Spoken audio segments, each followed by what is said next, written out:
এই 15টা প্রশ্ন করে গেলে আমরা 100% দা ওপেন স্কলার হাব ইউটিউব চ্যানেলের তরফ থেকে CCHI 010 এর সাজেশন দেওয়া।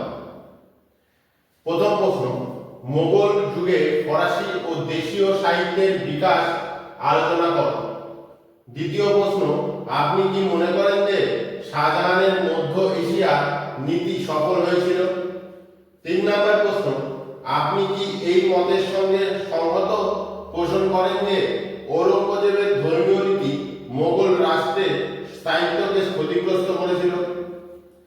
4 নম্বর প্রশ্ন, আপনি কি বালাজি বিশ্বনাথকে মারাঠা সাম্রাজ্যের দ্বিতীয় প্রতিষ্ঠাতা বলে মনে করেন? 5 নম্বর প্রশ্ন, মোগল স্থাপত্যের একটি মূল্যায়ন করো। 6 নম্বর প্রশ্ন, দারাশিকো ও ঔরঙ্গজেবের দ্বন্দ্বে ধর্ম কি কোনো ভূমিকা পালন করেছিল? 7 নম্বর প্রশ্ন, ঔরঙ্গজেবের রাজপুত নীতি সম্পর্কে সংক্ষিপ্ত টিকা লেখো। 8 নম্বর প্রশ্ন, সতনামী বিদ্রোহ সম্পর্কে একটি সংক্ষিপ্ত টিকা লেখো। 9 নম্বর প্রশ্ন, শিবাজীর নেতৃত্বে মারাঠা শক্তির উত্থানের পটভূমি ব্যাখ্যা করো। 10 নম্বর প্রশ্ন, নাদির শাহের ভারত আক্রমণ সম্পর্কে সংক্ষিপ্ত টিকা লেখো। 11 নম্বর প্রশ্ন, মুর্শিদ কুলি খান ভূমি রাজস্বর বিভিন্ন দিক বিশ্লেষণ করো।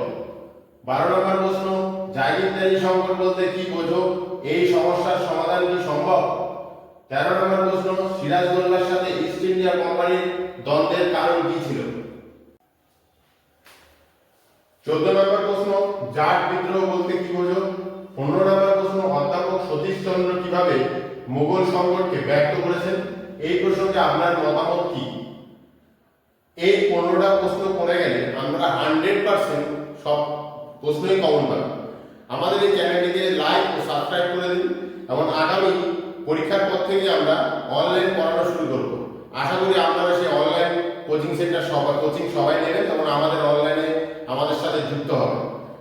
আর যারা যারা এখনো লাইক ও সাবস্ক্রাইব করেননি তারা অবশ্যই সাবস্ক্রাইব করে নেবেন, তাহলে নতুন নতুন সব ভিডিও আপনারা খুব তাড়াতাড়ি পাবেন।